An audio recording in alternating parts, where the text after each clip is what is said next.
All right, hi everyone, welcome back. So I want to go ahead and introduce our other Humane Hoax Project team member, Marian Erickson. Marian is the host of the Plant-Based Briefing podcast. I definitely recommend checking that out. She's also a fellow North Carolina resident, and she's going to introduce our next speaker. Thanks, Alistair. I am excited to introduce our next speaker, Robert Jones. He earned his Ph.D. in philosophy from Stanford and is currently an associate professor of philosophy at California State University, Dominguez Hills. His research focuses on critical animal studies and animal liberation theory and activism through a variety of projects spanning traditional and novel areas of ethics, social justice, and food ethics.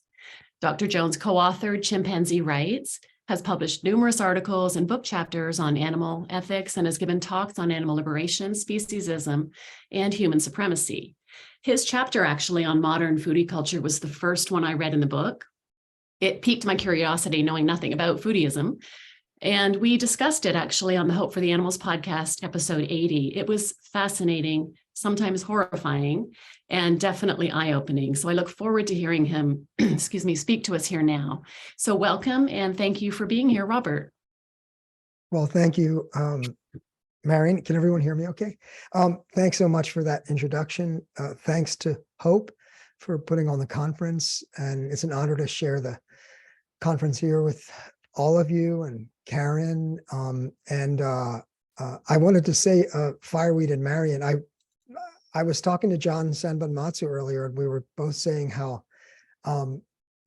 impressed we were, like how intelligent and thoughtful your commentaries were on our chapters of the book. So thanks for that great podcast, and Hope, thanks for that episode. That was cool. So I enjoyed listening to it. So today I wanted to talk a little bit about foodie culture, and I just want to preempt this by saying that it's possible to be a vegan foodie. I'm not trying to trash every foodie on the planet, but I just think there's this. I'm going to focus on a particular aspect of foodieism that's basically in the book. So the first thing I want to do is share my screen, because I have a presentation slides. Let me see if this will work here.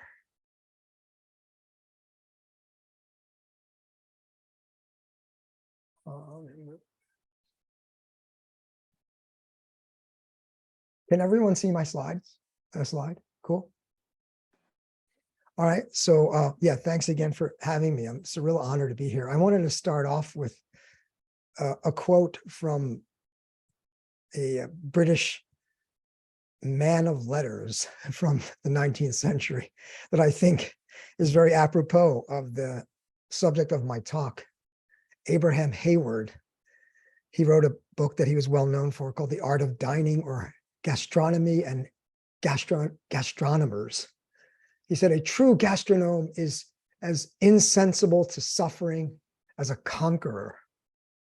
So I think that kind of sets the stage for what I want to talk about. I wanted to take just a brief digression for a moment.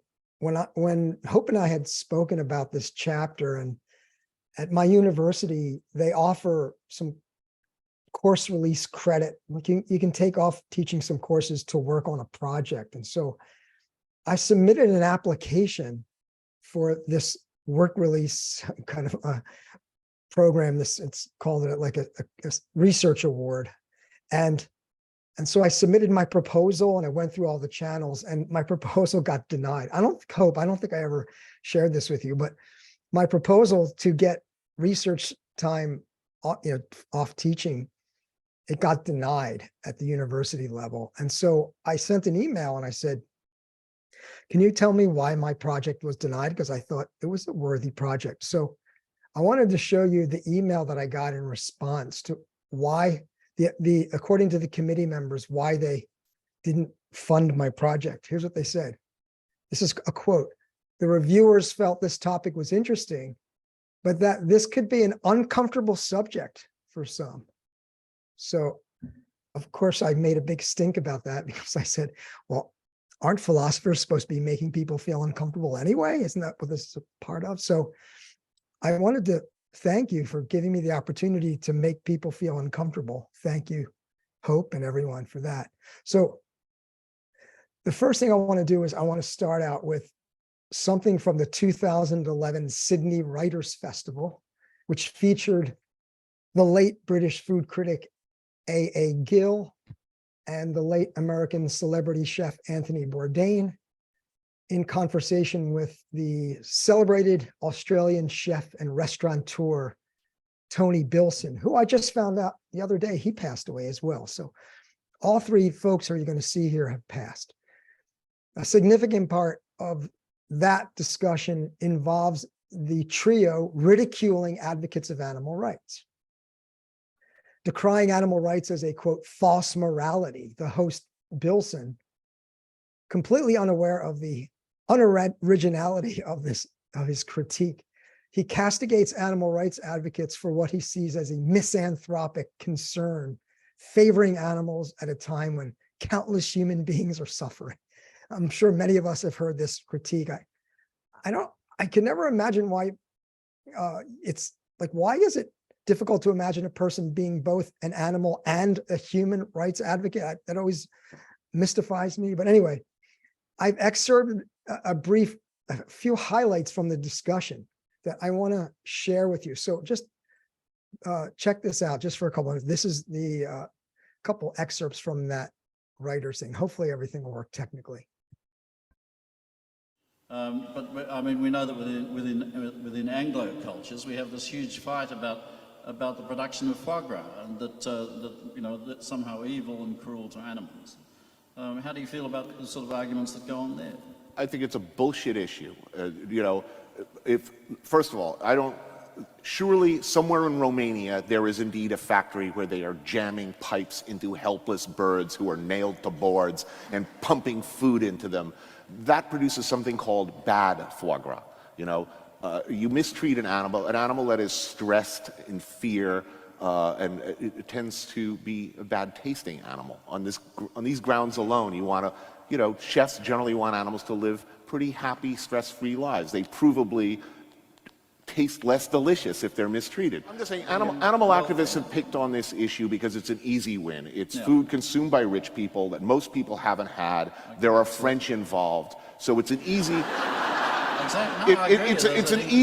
It's an easy win. If you've actually been to see how foie gras is prepared, you study the physiognomy of the animal. And you see them lining up to be. They're not being asked to do anything that any self-respecting adult film star can't do 3 times a day. But I think the point is about foie gras. Is that most Ghanaian dishwashers are treated far worse than any of the geese that make foie gras. I mean, I think before you start worrying about what the duck had for tea. No, but I think you should be more concerned about the welfare of people who work in kitchens. Right. In the States, it is a spear point issue for people whose real agenda is that we don't hurt or kill any animals, that we, at the end of the road, they want to give chickens the vote. Well, this is the point, I guess. I mean, asking Peter Singer, for me, the only answer to Peter Singer is, well, who's Peter Singer? Peter Singer is a moralist who's written about these matters. And for me, the answer to somebody like Singer is, well, actually, I am prepared, in the event of an emergency, to eat human flesh. In fact, how did we get to that? How did we get from foie gras to you chewing on little boys? Well, because I'm not English. Plainly. I think it would be useful. I think everyone who, I mean, let's face it, you are killing an animal. Meat comes from a dead animal. So I think it is useful and correct that we know where our food comes from. It is useful and correct that anyone who, in a perfect world, I think any chef who serves meat, it's probably a good idea to get up close to your victim once. I mean, you should know. We all love pork. Stabbing a pig in the heart makes you less inclined to waste your pork after you've done it. It's funny you bring up the human flesh issue, though, because this is the last argument, the last wail from the vegan PETA type activists. They say, well, you eat pig, but would you eat human flesh? You know, hey, 2 weeks out on the lifeboat, hell yeah. You know, if you're not doing your share of the rowing, Jumbo, you're... So what we're saying, which I think we agree, is that in fact the morality that is being publicised along these lines is in fact a false morality, because it's not actually taking into consideration the condition of our fellow human beings in the rest Well, I of the don't know if planet. it's a false morality, I just don't agree with it. Yeah. I also don't really care if animals suffer. If I'm perfectly honest, I don't give a shit. I'd rather not see it. Yeah. You know, once you've heard one pig scream, it's the second one's easier. You know, Life's a bit like and that. he's right. You learn something about yourself when you kill a pig, you know. Yeah. Well, putting aside the invective, their arrogance, their condescension, ignorance, their revealing macho swagger, I want instead to concentrate on their attitude, a certain despicable indifference to the suffering and death of animals slaughtered for food. Not only their indifference, but the giddy, mocking, celebratory, and sadistic pleasure they seem to take in the suffering of their animal, as they call them, victims.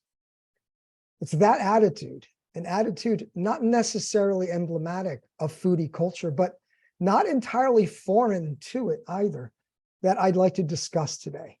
At the heart of such attitudes lurks that human prejudice, a human supremacy, a speciesism expressed in beliefs and behaviors, as well as societal practices and institutions that hold that animals are ours to use, to do with as we see fit. My journey was in part an attempt to get clear on those aspects of foodie culture, specifically those related to animals as food, that I find most morally objectionable. To that end, I devised, kind of formulated these four non-exhaustive, loose kind of distinctions that I refer to as moral belief states.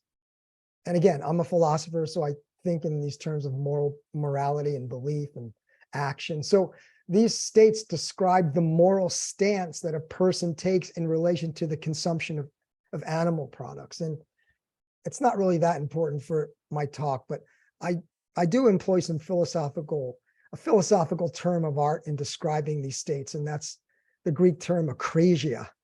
Akrasia comes from the Greek, and it means a weakness of the will, or to act in a way contrary to one's sincerely held moral values.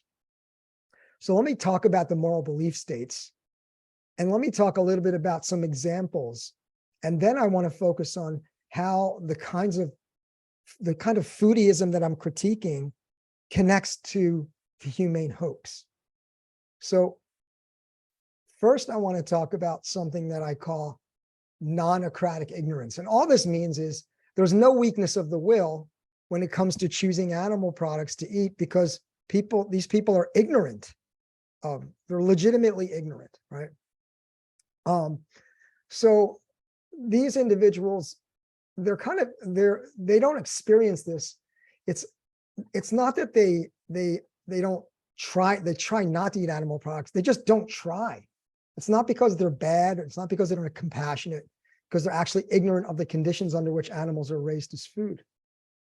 Unless you find it unimaginable that there exist adult humans who remain ignorant of the plight of animals used for food. A recent study found that despite decades of undercover investigations, including graphic video evidence ubiquitous on the internet, that 58% of US adults think, quote, farmed animals are treated well. The notion of consumer ignorance is even more complicated than might appear at first blush. A 2016 Dutch study examining consumer indifference toward meat eating focused on two types of people: consumers who do not care and therefore ignore the issue, and consumers who may care but strategically choose to ignore the issue. This latter group, the so-called strategically ignorant consumer, suffer from a kind of confirmation bias. They're willfully ignorant, in the case they strategically ignore information concerning the ethics of consuming animal products. These folks are certainly living in what John Sanbonmatsu describes as an existentialist state of bad faith surrounding animals. Now, this is fascinating to me, but this is not the focus of my little talk here. The second state I talk about is the Akratic Non-Ignorance state. And all this means is that you're not ignorant and you have a conscience, but you suffer from akrasia, you suffer weakness of the will. Right? It's a common moral belief state. We all experience this. We might be like, I'm trying to, exercise every day, but today I just want to watch TV and I know what I should do and I don't. So there's all kinds of ways that we all experience weakness of the will. So these are folks that the Dutch study refers to as struggling consumers. So they believe that the production and consumption of at least some animal products are morally problematic, but they suffer akrasia. Right? See the struggling consumers. This reminds me of my good friend, close friend, and philosopher, Mark Balaguer. When we talk about animal rights and my work, and he'll say the following thing: when it comes to eating animals, I'm just a moral shit. Now, I don't mean to say that that's the proper moral response to animal suffering, but there's something refreshing about it. Having been a vegan for decades now, and for those of you who share this experience, you know what I'm talking about. You might say like, oh, I don't eat animals. You're out to dinner and you go like, no, I don't eat animals or something. And immediately there's like a defensive response. It's like, well, I don't eat red meat, or my cousin has a farm. There's always something. And rarely do I hear someone say something like, oh yeah, it's totally wrong and I'm just failing morally. That's just like, it's really rare. And so I respect my friend. I don't respect his choices all the time when it comes to food, but I respected the fact that he's intellectually honest. But anyway, that's not my focus either, not that. The third moral belief state that I talk about is non-akratic non-ignorance. These individuals, they suffer no weakness of the will when it comes to avoiding animal products. They accept and are cognizant of the suffering of animals as a, quote, unfortunate circumstance or unfortunate consequence of food production and food consumption. While they do not think that suffering and death are necessarily good things, they even think of them as being like part of the cycle of life, right? So they're not think it's good, but they think that, it's just the way the world is, right? They're often opposed to factory farms. They're often opposed to industrialized food production methods. They may even express this opposition by purchasing only, quote, locally or raised or artisanal or humane animal products. This category includes people like Michael Pollan and many others who identify as foodies. But the focus of what I want to talk about today is what I call the fourth state. Oh, I did want to, sorry, I forgot I had this slide in there. This group who knows that the animals suffer, but they think it's part of the natural cycle. I was invited, I started doing this podcast with this young hunter who's like a, quote, new breed of hunter. And it's called Hunter and Vegan. And we have these arguments about, as you can imagine. But anyway, what I found interesting is that this guy and his followers, he has a big following, social media following. He and I, we agree on a lot of topics. And he thinks, yeah, factory farming is bad. And it's just hunting is just a part of being, it's the natural cycle of being human. Humans, it's that kind of natural argument. But anyway, so I'm always arguing with this group, but I'm not going to do that today. I want to focus just on what I call the fourth category. I call sadistic non-akratic non-ignorance. Like the third moral belief state, the fourth moral belief state involves non-Akratic non-ignorance, but with a twist that I call sadistic. Like persons in the non-Akratic non-ignorant moral belief state, those in the sadistic non-Akratic non-ignorant state believe that the production and consumption of food animals is not morally problematic. However, the crucial moral difference between the two is that persons in this moral belief state reject that the suffering of animals is unfortunate.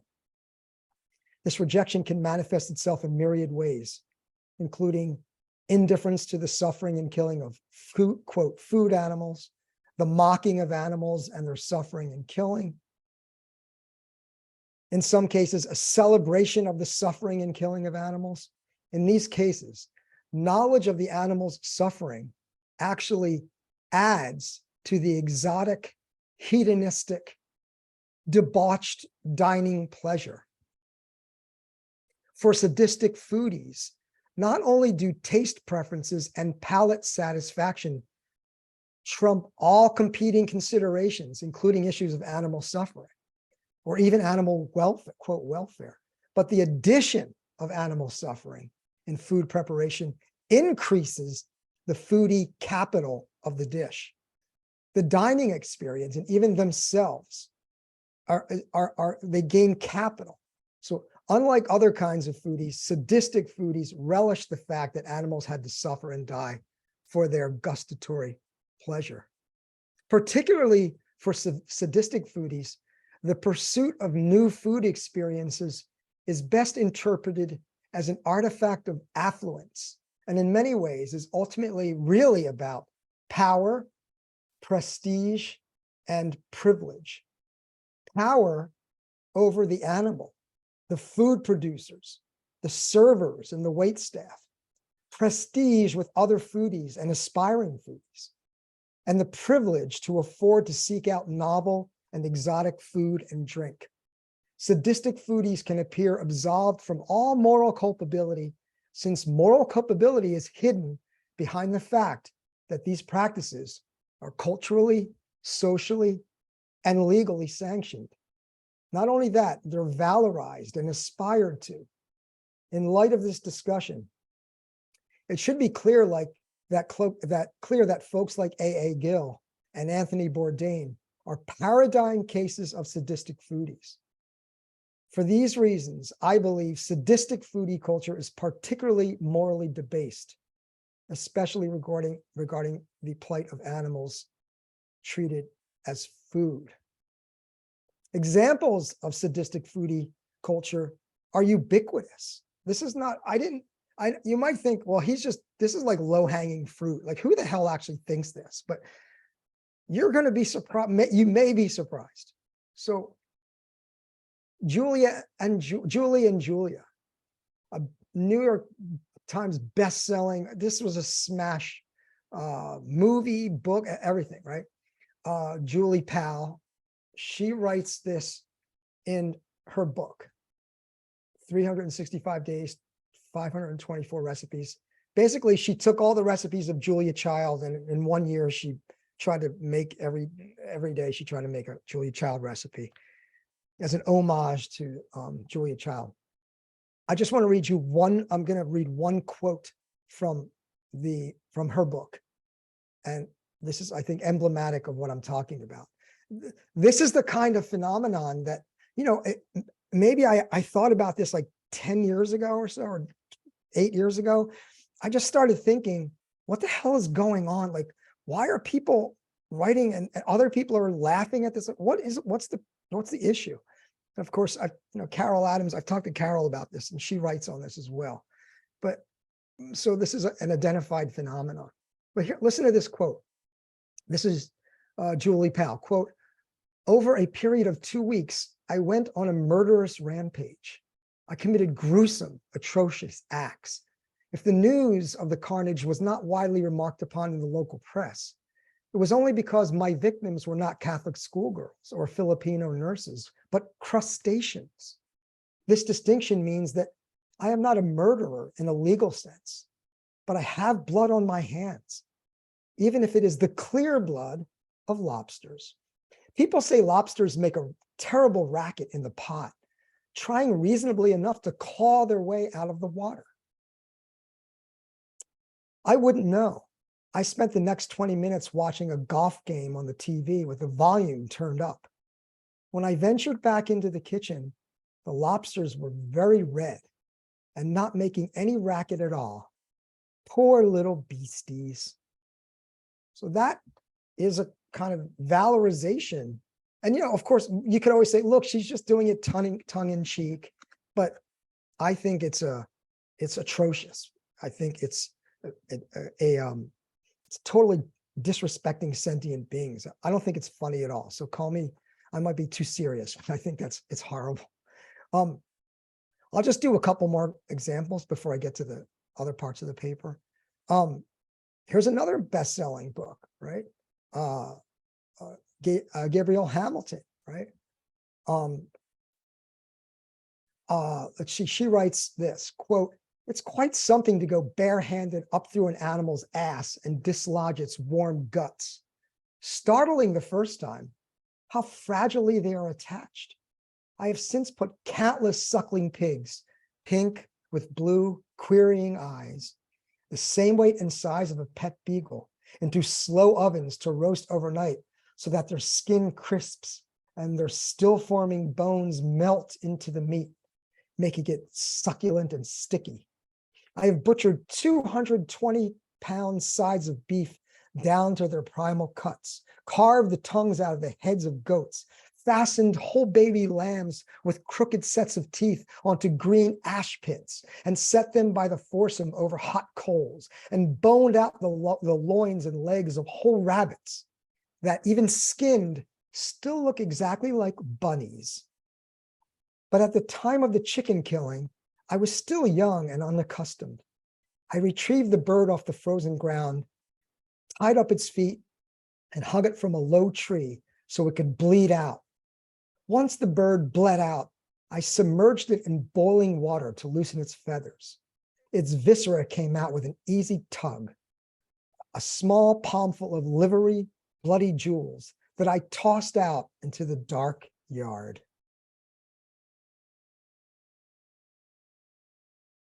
Writer B.R. Myers in The Atlantic, he has a really great article where he criticizes foodies.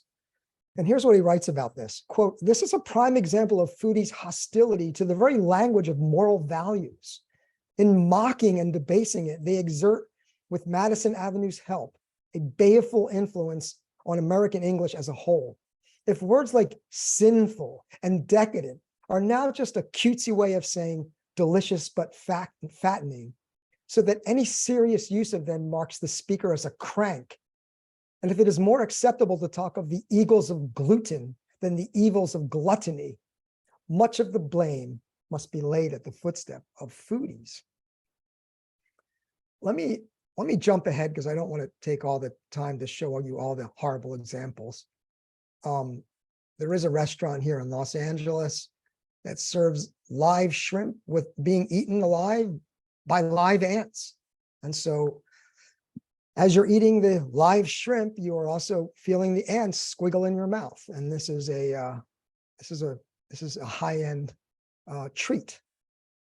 Another book, Dana Goodyear talks about her experiences at foodie restaurants eating raw beef, and it's disgusting and sickening.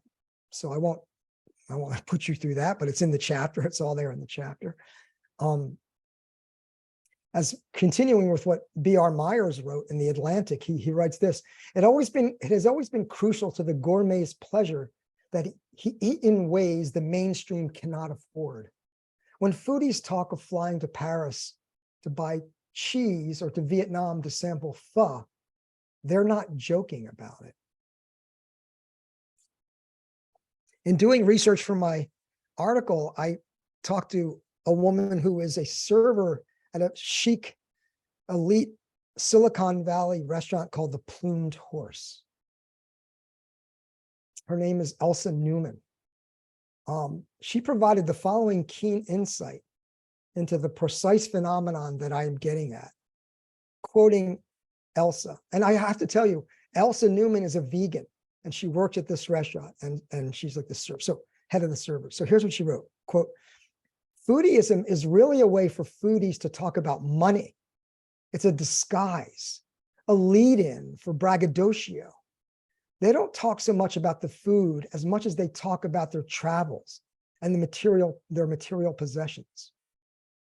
On the issue of foodie sadism, Elsa Newman offered the following quote, "We offer two different kinds of caviar here at the Plumed Horse. One is produced by rubbing the fish mother's belly rather than cutting it open. That caviar costs $200 an ounce versus $90 an ounce for the run-of-the-mill caviar. When told that the difference in price is due to the fact that the belly-rubbing caviar is more humane and that it doesn't hurt the mother, customers become turned off and order the eggs from the slaughtered fish. But when you tell them that the $200 an ounce caviar has slight and unique accents of cucumber, customers fork over the $200 an ounce without hesitation." Sadistic foodie culture is about more than food. It's about intent. It's an expression of cultural capital, economic power over the supply chain that must come together to make, quote, exceptional special dishes. Of course, a foodie might respond to these aspects of foodie culture by pointing out that sadistic foodies are a small, elite, non-representative segment of foodie culture. Most foodies are of the moral belief state 3, who, though not indifferent to the suffering, nevertheless do see the production and consumption of animal products as morally problematic. Even Anthony Bourdain, in the discussion that we saw above, tells us that, quote, he wants food animals to live pretty happy, stress-free lives. Of course, he wants this because they, quote, taste less delicious if they're mistreated. That said, one can only wonder how many non-sadistic foodies are in reality aspiring sadistic foodies. For those that are, it would seem that the main difference between non-sadistic foodies and sadistic foodies is merely wealth and access. And that is morally troubling. Now I want to talk about the hidden humane hoax behind foodieism. First of all, I think it's important to note that people, like many of us here today, we have something in common with sadistic foodies, namely that we both are impervious to the humane hoax. We who have followed Hope's work and Karen's work and people like them, we're impervious to the humane hoax because the scales have fallen from our eyes and because we care about the treatment of animals.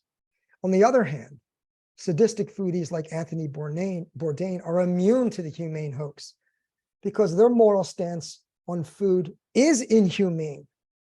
For better or for worse, the humane hoax cannot work on the heartless. But even foodies of the Michael Pollan sort, emblematic of the most popular kind of foodieism, are themselves accompanied by their own troubling moral consequences. An increased awareness of the destructive nature of animal agriculture, including environmental degradation, individual and public health threats, and the atrocious conditions under which animals are raised for food, has led to a shift in attitudes toward meat production and animal products in general. This acknowledgement, coupled with a sentimental nostalgia for a time when a majority of Europeans and Americans were farmers and craftspersons, has led to a booming, quote, alternative food movement, known as locavorism or foodieism or compassionate carnivorism, the sustainable meat movement, the humane meat movement, the happy meat movement, the nose to tail food movement, and the conscientious omnivore movement.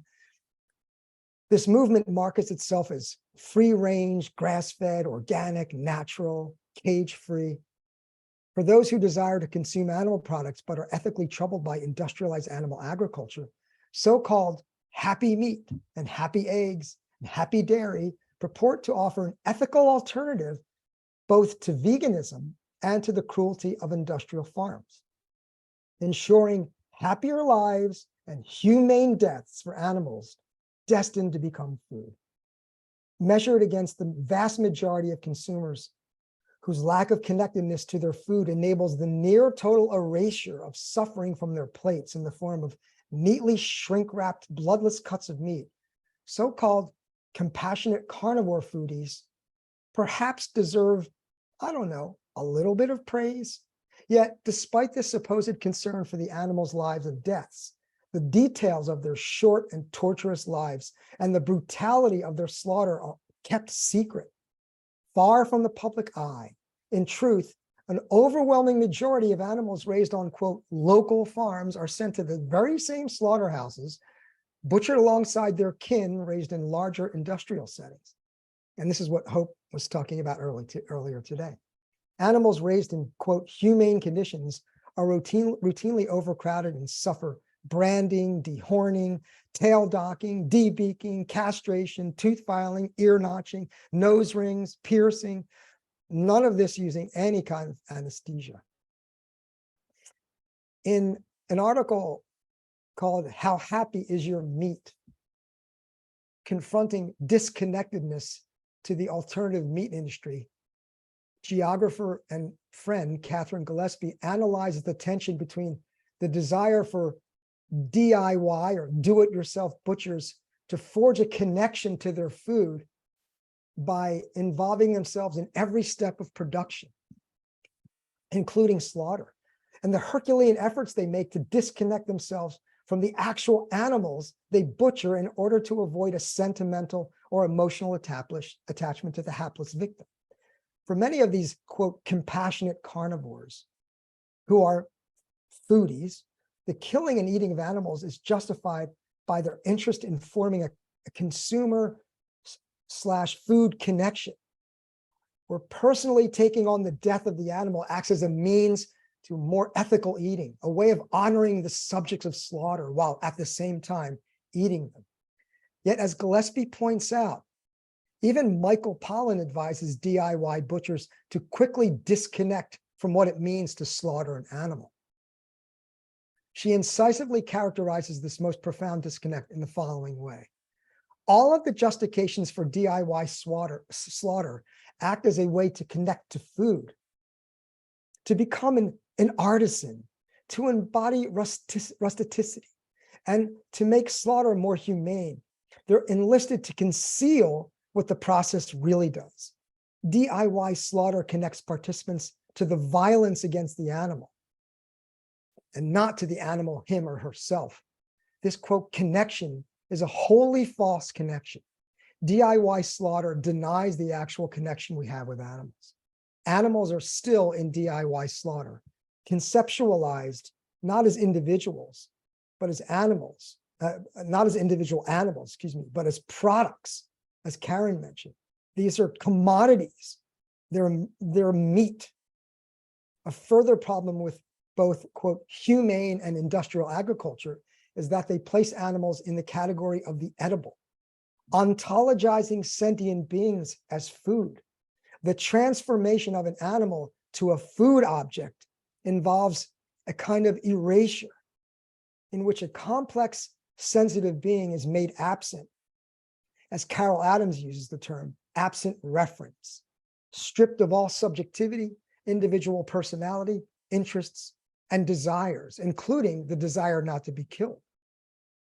This ultimate and ghastly expression of speciesism literally transmutes a living being into an object to be served and consumed.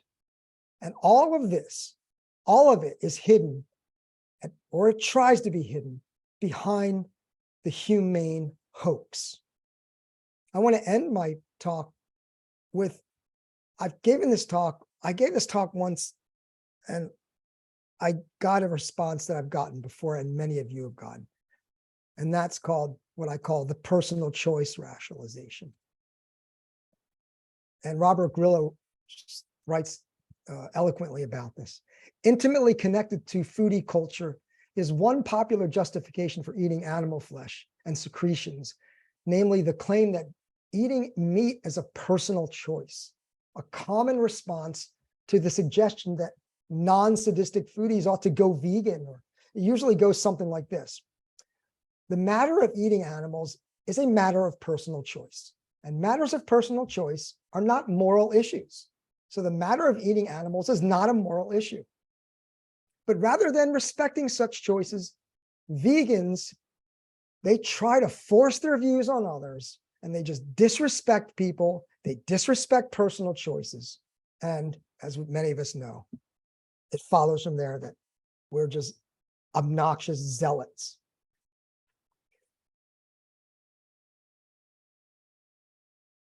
True, one's diet is a kind of personal choice. In fact, with rare exceptions, for example, coercion, every action we perform is, in a sense, a personal choice. However, a crucial conceptual and ethical distinction exists between two different senses of the term personal choice. One type of personal choice, what I call benign personal choice, involves matters of taste that have little to no effect on others. For example, whether I prefer to wear blue or brown socks today. That's a personal choice, and it's benign. I mean, it's relatively benign. If you want to talk about how the socks were made, it's not that benign. But what if I say, should I look at the sky right now, or should I look at the grass? You know, those are kind of benign personal choices. But there's a second type of personal choice that I want to identify that I call a pernicious personal choice. This involves actions like consumer behavior that may appear from our own perspectives to be benign, but which actually have grave moral implications, effects that sometimes may be invisible to us or made invisible to us through the humane hoax. Some choices we make are immoral. You know what's funny? When I say the quote, when I say that part of my paper, some choices we make are immoral, I almost hear myself as being a dinosaur. It's like, who the hell thinks anything is immoral anymore? So, but I just want to stand my ground and go, yeah, some consumer choices obviously are immoral. Some choices have victims, to use the word of Anthony Bourdain. The choice to consume animal products may appear to be benign, but in fact, it's a choice that involves a sentient victim.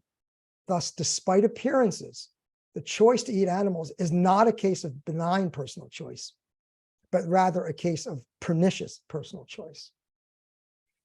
Let me end by saying seeing animal food choices as instances of pernicious personal choice is a necessary step in assimilating non-human animals into our moral community.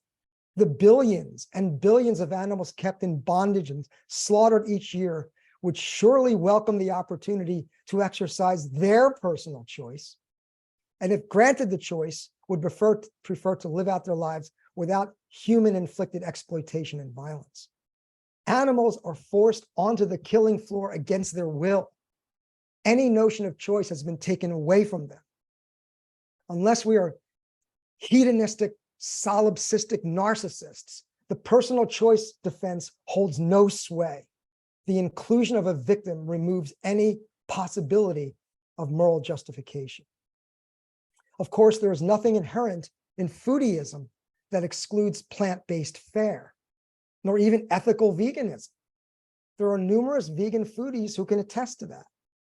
Once we remove animal suffering and exploitation and death from the foodie palate, the sadistic aspects of foodieism, at least as they affect animals, dissolve.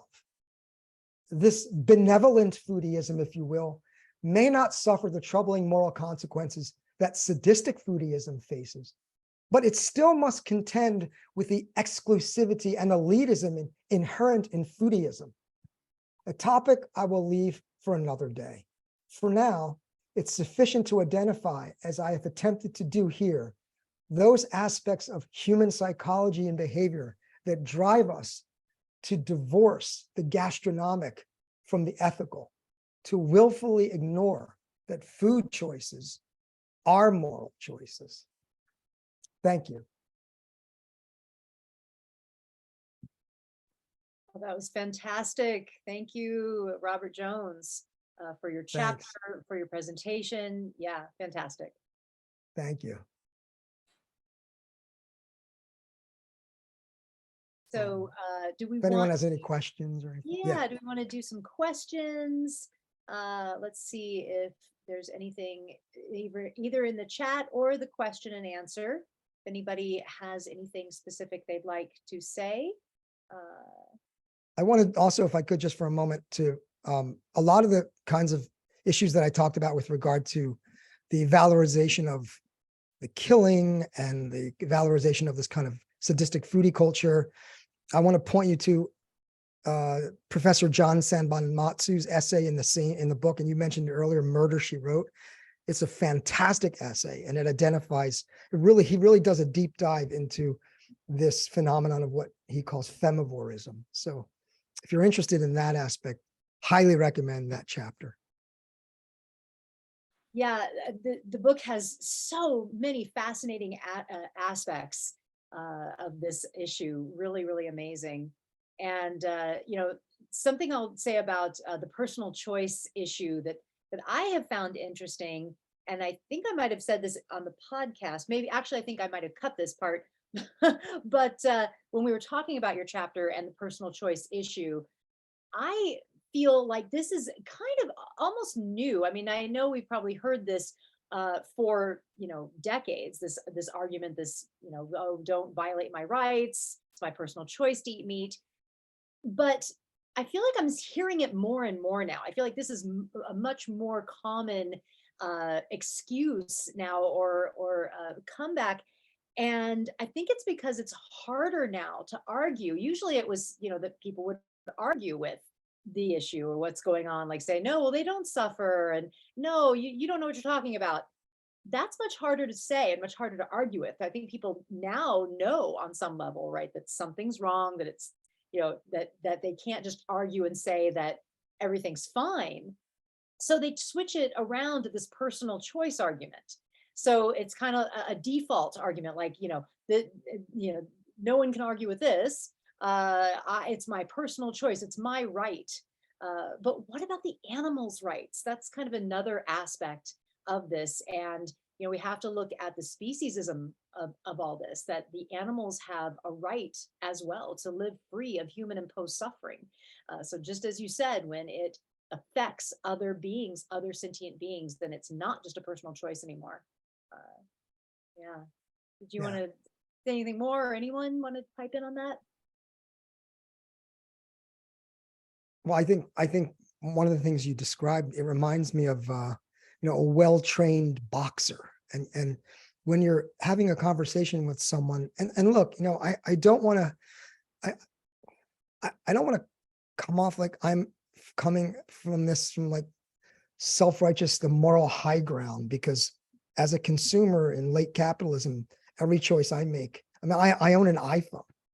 How much suffering is behind that? I mean, so I'm not like, a level 5 vegan. I from The Simpsons, I only eat things that don't cast a shadow. I'm going to say I've written on this topic a paper I call "We All Have Blood on Our Hands." So I want to first, as sort of a caveat, say I don't think I'm like some moral saint or anything, and I don't want to be a moral saint.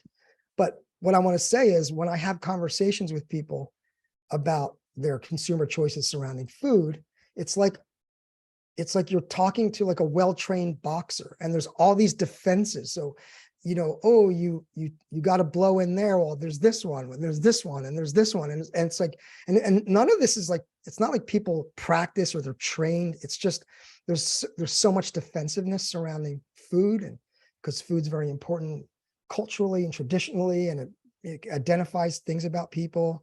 But I agree that the personal choice response, it's supposed to be like the Trump, I don't mean that dude. I mean, it's supposed to trump all the other reasons, right? So you're kind of like, look, I got you now because I just pulled out my Trump card on the personal choice. But the correct response is, it is your personal choice, and some personal choices are immoral. So, take that, Yeah, well, and it's true. There's a lot that we do every day that affects so much and so many beings on this planet, human, non-human, the entire planet itself. But I feel what I like to say is that, being vegan is kind of the least we can do. It is something for most people that is doable, that is, fairly easy. And I know that there's different levels of privilege that make it easier and not. So it's not always super easy, but I feel that it is something that is, kind of the least we can do. When there's things that, like, we have to have the computer, we have to have this, we don't have to have a hamburger. So yeah, but yeah, okay. So There was a there was a question from the chat. Robert, the question was, how much of this information do you teach in your classes, and how do your students react to it? Well, I'm going to tell you something. Until recently, I switched to a different university, but I was teaching at a university in Northern California, in Chico, California, which is an ag school. It's a big ag area. And so when I got the gig in 2008 at Chico State as an animal rights philosopher in the philosophy department, I went in so naively. I was sort of green. I thought, this is a university. There's going to be a free exchange of ideas with the ag department. And so the first semester I was there, I invited Howard Lyman. I had befriended Howard, and he came and gave a talk, and I thought, this is great.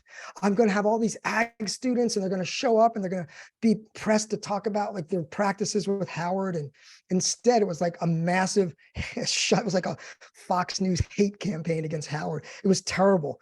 And so then I thought, well, I need to start a class. So I put this class on the books, because there were these general education pathways, and there was the justice pathway. And I thought, I'm going to write an animal rights course, and it's going to be in the justice pathway. God damn it. And there's going to be animal rights in the justice pathway.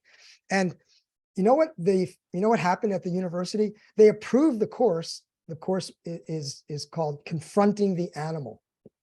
But it didn't get approved for the justice pathway. It got approved for the food pathway. The food pathway. Like, what a kick in the stomach. But I thought, you know what? That's okay. I'm going to teach the course, and I'm going to go into the trenches. And so it turns out that the food pathway was favored by the ag students. So every semester, I would teach this animal rights class to 2 classfuls, 40 students each, of ag kids. And I'd be talking about, Hope's work and Karen's work and Carol J. all the Singer, Ray, the whole story, right? And it really was like walking into the lion's den. After teaching, I would just be exhausted. But what I found was, every once in a while, there would be a student who would sort of talk to me after class and say, I do rodeos. I'm a big rodeo. I don't think I can do it anymore. Or my family is like 6th generation, and I don't know if I can do this anymore. And, look, no philosopher I know goes into this for the money. It's like, I could have made more money as an investment banker or some crap on. But so those are the kinds of moments where I was like, all right, this is why I got into this gig in the first place, is maybe I can make an impact, even if it's one student at a time. So my students, the world is changing, and they're more open to it. But now, as Hope pointed out, now everyone's talking about regenerative grazing. And I'm like, holy Toledo. Oh, there's always some other malarkey, to use President Biden's term. So anyway, that's the answer, is like, students, they're defensive, but there's some little inroads, a little bit. As John Sanbonmatsu and I, we were talking once, and we said, we were looking when AOC first got elected. And we said, damn, what if someone like AOC had taken an animal rights class in college? What a different, just one person could make a difference. So maybe it's pie in the sky, and I'm kidding myself, but I hope that with regard to students, maybe I'm planting a seed that someday in the future might make a difference in the world. But yeah, sorry, that was a long answer to your question. Sorry, that I was didn't great. mean to. Yeah, thanks, Wonderful. Robert. Yeah, that was fascinating. And it's amazing how many people I interview on my podcast that their vegan origin story is from a classroom, a college class, a college course or a graduate course. So yeah, it's excellent work. That's a great age group that needs to hear it. So that's wonderful that you're doing that. All right. Thanks. Well, I see Ingrid here. Hi, Ingrid.